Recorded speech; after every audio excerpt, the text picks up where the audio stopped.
চোখে আসবে গো পানি। গ্রামের এক ঘর কাহিনী, ছোট ভাইয়ের জীবনটাকে যে করে পানি পানি।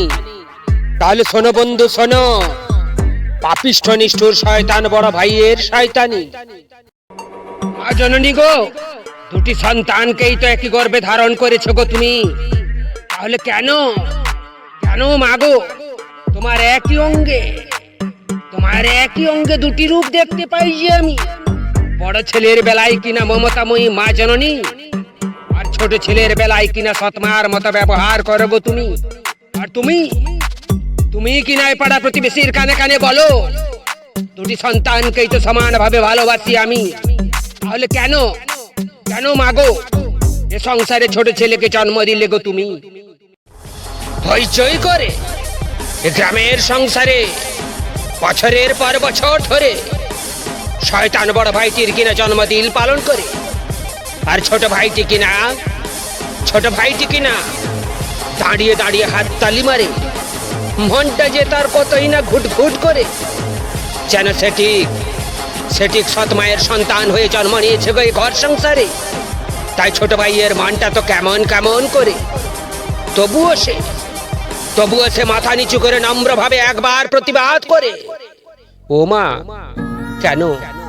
কেন গো মা, একবারের মতো তো আমার জন্মদিন পালন করা হলো না এই সংসারে? আর তখনই মা বলে, আরে বাবা তোর বড় ভাই যে বাড়ির বড় ছেলে রে। শয়তান বড় ভাইটির চোখ রাঙানি এ ঘর পাড়া প্রতিবেশী সকলেই কিনা খুব খুব ভয় করে। এমনকি নিজের মা বাপটিও মৃত্যুর শেষ মুহূর্ত পর্যন্ত নিরুত্তর হয়ে ঘুট ঘুট করে মরে। ওই যে বন্ধু কথায় আছে না, দুধ কলা দিয়ে কাল সাপ পুষলে সে ঠিক একদিন না একদিন ছোবল মারে। আর গদ্দার শয়তান বড় ভাইটি কিনা তাই করে। কিন্তু ছোট ছেলের বেলায় মা তো কর্তব্যটুকু যেন পালন করে খুব খুব কষ্ট করে, যেন খুব খুব দয়া করে। তাই তো গো বন্ধু, ছোট ছেলেটি কাঙাল হয়ে মার একটু ভালোবাসা আর শ্রদ্ধা পাওয়ার পিপাসায় মরে। শয়তানটির খাবার টেবিলে কিনা স্যালাডগুলি খুব খুব সুন্দরভাবে সাজানো গোছানো থাকে, আর ভরা মাংসের বাটিতে রাক্ষসটি কিনা কবজি ডুবিয়ে গপ গপ করে খেতে থাকে। কিন্তু ছোট ভাইয়ের বেলায় মাংসের বাটিতে তো বড় বড় আলুগুলি কিনা হাসতেই থাকে, আর বড় বড় আলুগুলি কিনা তাকে খুব খুব ইনসাল্ট করতে থাকে। তাই তো গো বন্ধু, ছোট ভাইয়ের মনটা যে দুঃখে কষ্টে যন্ত্রণায় আর চোখের জলে ভরে যায় ওই মাংসের বাটিতে তো নয়, আলুর বাটিতে। জানো কি বন্ধু, শয়তান বড় ভাইটি শুয়ে তো একটি লাক্সারি রুমের রাজ পালঙ্কে দীর্ঘ নিঃশ্বাসে যে তার ঘড় ঘড় করে নাক ডাকে, আর রিমোট হাতে এলসিডি টিভিটি কিনা চলতেই থাকে। কিন্তু ছোট ভাইটি শুয়ে তো একটি ঘরে একটি নিকম্মা রুমেতে, যেখানে ফ্যানটা চলে কখনো বা বিকল হয়ে থাকে। ঘাম ঝরে ঘুম আসে না আর তার চোখেতে, আর লাইটটি কিনা টিম টিম করে জ্বলতেই থাকে। জীবনটা যে তার কতই না ঘুট ঘুট করে কাটে। ধোঁয়াশা দেখে চোখে নিজের নসিবটাকে যে বারে বারে ধিক্কার দিতে থাকে। হে প্রভু,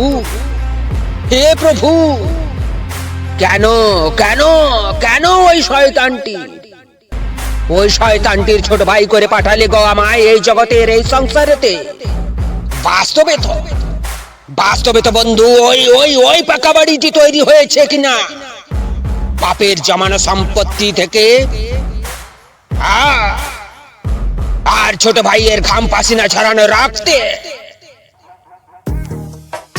শয়তানটি যে ব্যাগটি হাতে যায় বাজারে হাটে, আর এই পাড়া প্রতিবেশীর দল সকলেই কিনা সকলেই কিনা ভাবতেই থাকে ওই একাই একাই যেন এই সংসারটাকে তুলে ধরেছে। বাস্তবে বাস্তবে তো বন্ধু কেউই কেউই একবারের জন্য বুঝার চেষ্টা করলো না গো বন্ধু ওই মুখোশ পরা নিষ্ঠুর শয়তানটিকে। বাস্তবে তো বন্ধু ওই সংসারটি চলতে থাকে বাপের কষ্ট মেহনতের জমানো সম্পত্তি দেখে, আর আর ছোট ভাইয়ের হাড় ফাটানি ঘাম পাসিনা ঝরানো কষ্ট মেহনতে।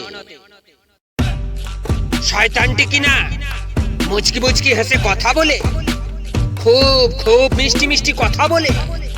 পোশাকের উপরের চরিত্রটিকে দেখে সকলেই কিনা খুব খুব প্রশংসা করে চলে, কিন্তু শয়তানটির মনের ভিতরে পাপটা যে দাও দাও করে আগুন জ্বলে। আর এমন একটি কূটনৈতিক চাল চালে, তখনই ছোট ভাইয়ের অন্তরটি যে চায় বরফের মতো বলে। আর তারপরেই শয়তানটি কিনা এক ছবলেই বিষ ঢালে, আর ছোট ভাইটি কিনা তার বিষের জ্বালায় ধীরে ধীরে তড়পে বরবাদ হয়ে চলে, সর্বস্ব হারিয়ে সে হাত চাপড়ে কপালে। জানো কি বন্ধু শুধুমাত্র একটি শয়তান বড় ভাইয়ের শয়তানি চালে। ছোট ভাইটি দিন রাত এক করে মজুরের মতো মাঠে ঘাটে খেটে মরে, আর ওই বাড়ির মজুরটাই কিনা ছোট ভাইকে যে প্রতিনিয়ত অপমান করে। জানো কি বন্ধু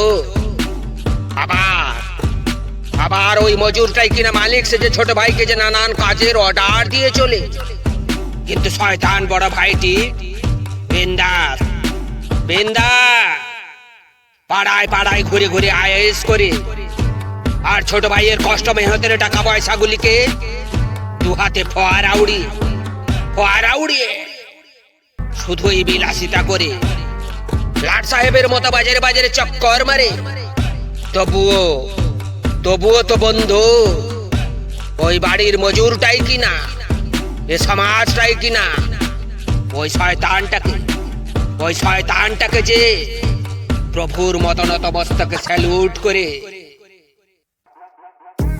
শয়তানটি খুব খুব কম কথা বলেই সকলকে যে এহসাস করে চলে, মিষ্টি মিষ্টি কথা বলে এ পাড়া প্রতিবেশী, এ আত্মীয় স্বজন সকলের কানে কানে উস্কানি ভরে, ভেতরে বাজিগরের মতো কূটনীতি করে, আর উপরে ভিলেন সাজে। জেনে বুঝেও সকলেই কিনা নতমস্তকে তার পা চাটে। আর ছোট ভাইটি ওই পাপিষ্ট নিষ্ঠুর শয়তানটির নির্যাতন সহ্য না করেই যখনই একবার প্রতিবাদ করে, আর তখনই ওই শয়তানটি এ পাড়া প্রতিবেশীদেরকে বলে, ও খুব খুব বড় বড় কথা বলে, ও খুব খুব ঝগড়া করে, ওর আমার প্রতি খুব খুব হিংসা হয় না রে। শেষ পর্যন্ত ওই শয়তানটি ছোট ভাইকে যে সকলের চোখে একটা পাগল করে। তাই তো গো বন্ধু ওই পাপিষ্ট নিষ্ঠুর শয়তান বড় ভাইটির চালে এ সমাজ সকলেই ছোট ভাইকে যে একেবারেই এক ঘরে করে। শয়তানটি যে শার্ট প্যান্ট জুতা পরে বাজারে আড্ডা মারে, কখনো বা পানের স্টলে, কখনো বা বাইকে বসে পা তুলে ছোট ভাইয়ের বেহিসাবি বদনাম প্রচার করে,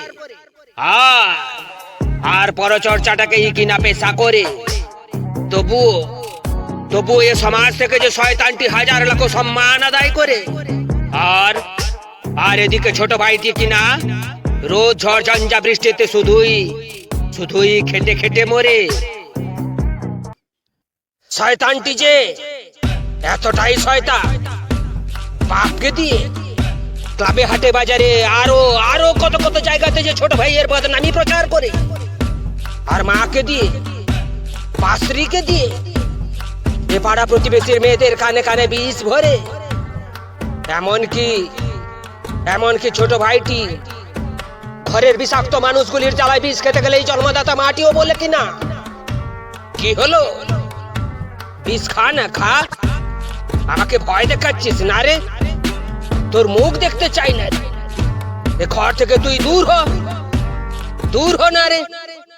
এমনি করেই শয়তানটি যে মায়ের অন্তরেও বিষ ভরে। জানো কি বন্ধু, শয়তানটি যে আরো কত কিছুই না কাণ্ড কারখানা করে কূটনৈতিক চাল চালে। এই বংশের, এই পাড়ার ছেলেদের দিয়ে সিআইডি নিয়োগ করে ছোট ভাইয়ের ছোটখাটো ভুল ধরে, এমনকি ছোট ভাইকে মারার জন্যেও সে নিত্য নতুন ছক কষে নিত্য নতুন প্ল্যান করে শেষ পর্যন্ত গো বন্ধু বাড়ির মজুরটাকেই কিনা শুটার হিসাবে নিয়োগ করে। তবুও গো বন্ধু ওই শয়তানটিকে যে সবাই সম্মান দিয়ে রেসপেক্ট করে, শয়তানটি যে পড়াশোনার লাইফে বাপের লাখ লাখ টাকা পয়সা উড়াতে এতটুকুই কঞ্জুসি করছিল না। জানো কি বন্ধু, তার ব্র্যান্ডের শার্ট প্যান্ট জুতাগুলি টাকার অঙ্কে হিসাব করতে পারবে না। শয়তানটির যোগ্যতা থেকেও কোনোদিন যোগ্য হতে পারলো না। বিদ্যা বুদ্ধি থেকেও সে প্রকৃত সাকসেস হতে পারলো না। কারণ তো একটাই গো বন্ধু, জীবনে তো কোনোদিনই পরিশ্রম যে আর সময়ের সদ্ব্যবহার করলো না। তবুও শয়তানটি যে সামান্য একটা ক্যাজুয়ালে কাজ করেও সে ভিডিও বা এসডিওর মতো অফিসারি স্টাইল মেনটেন করতে ছাড়ে না। তাই তো গো বন্ধু, ওই শয়তানটির না রক্ত থেকে না মন থেকে কোনোদিনের জন্য অবিলাসিতা আর জ্ঞানের অহংকার মুছে যায় না। মুটমুটে শয়তানটির এতটুকুই দয়া মায়া নেই তার অন্তরে। মনের ভিতরে পাপটিকে কিন্তু মুখে এত সুন্দর করে সাজিয়ে গুছিয়ে সবাইকে বলে যেন ছোট ভাই কতই না উপকার করে। এ পাড়া প্রতিবেশী, এ আত্মীয় স্বজন সকলকে দিয়ে কিনা নিজের ঘরে মিটিং করে, বন্ধু গো ভাজা মাছটি উল্টে খেতে জানে না যেন সে বসে থাকে কিন্তু চুপ করে, তিল থেকে তাল করে। শয়তানটি বাপকে দিয়ে, আত্মীয় স্বজনকে দিয়ে ছোট ভাইয়ের ছোটখাটো ভুলগুলিকে এ মিটিংয়ের আসরে ব্যাপক বিস্তার করে। আর ছোট ভাইটি যদি ভুলক্রমে একবার প্রতিবাদ করে, তখনই শয়তানটি যে রক্তের জোরে, জনসমর্থনের জোরে এই মিটিংয়ের আসরে ছোট ভাইকে যে সবাই মিলে মারামারি করে কুকুরের মতো বেহিসাবি অপমান করে। জানো কি বন্ধু, আবার ওই শয়তানটি কিনা পটার আড়ালে ছোট ভাইকে যে কুকুরের মতো খুব আদর করে। জানো কি বন্ধু, ওই পাপিষ্ট নিষ্ঠুর শয়তান বড় ভাইটি ছোট ভাইকে একটা জীবন্ত লাশ বানিয়ে রাখে। চুল দাড়িগুলি পেকে যায় তার অতি অল্প বয়সে। যৌবনের শখ আহ্লাদ খুশি আনন্দ সবকিছু হারায় সে শুধুমাত্র ওই শয়তানটির দুষ্ট চক্রে। যৌবনটি হারিয়ে ফেলে যেতে যৌবনের দ্বার গড়ায় এসে যেন পোড়া কাঠের মতো লাগে তার চেহারাটিকে। তবুও কেউই একবারের জন্যও বুঝার চেষ্টা করলো না গো বন্ধু, না তার মনটিকে না তার চেহারাটিকে।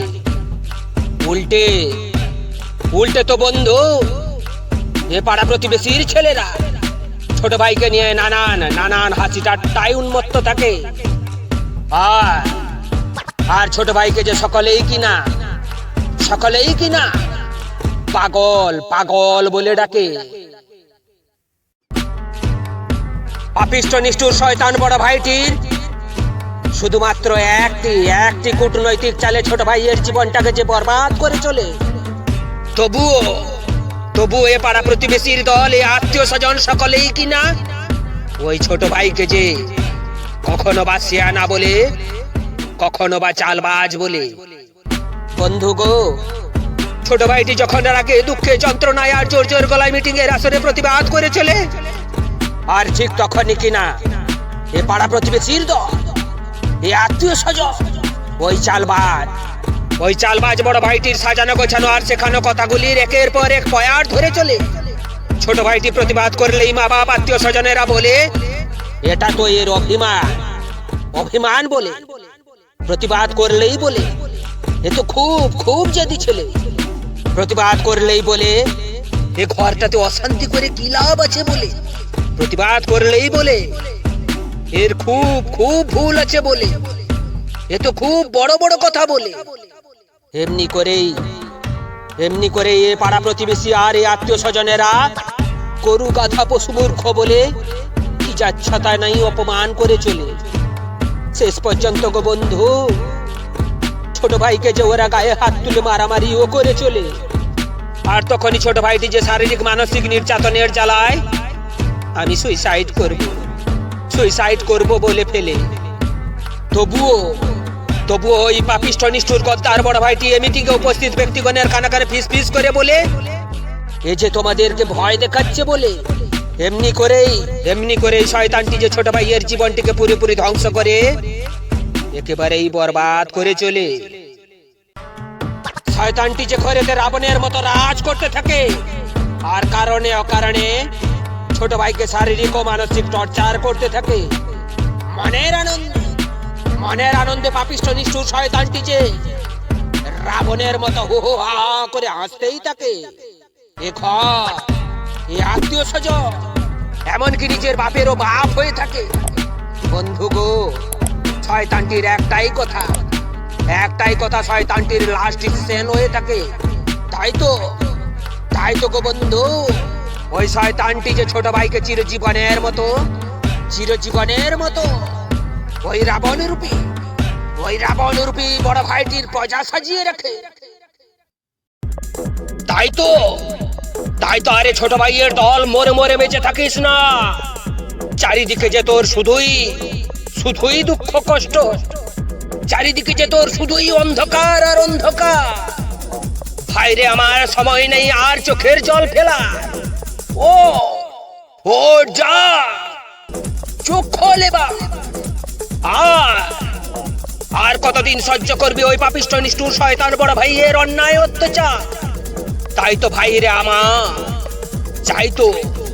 চাই তো এর একটা সুষ্ঠু ন্যায় প্রতিকার। তাই আর দেরি নয়, তুলে নে তীর ধনুক লাঠি তলোয়ার। ওই শয়তানটির মুন্ডচ্ছেদ করতে হবে যে এবার। চূর্ণ কর ওই শয়তানটির দম্ভ অহংকার। ভেগে ফেল এ কোষাগার। ছিনিয়ে নে অর্থ ভান্ডার। ওই পাপিষ্ঠ নিষ্ঠুর শয়তান গদ্দার বড় ভাইকে ভিখারি বানানোর সময় এসেছে যে এবার। আর তখনই ভাইরে আমার সারা জীবনের মতো ঘুচাবে যে তোদের দুঃখ কষ্টের অন্ধকার। আসবে এক নতুন খুশি, এক নতুন আনন্দ, আসবে যে এক নতুন আলোর জোয়ার।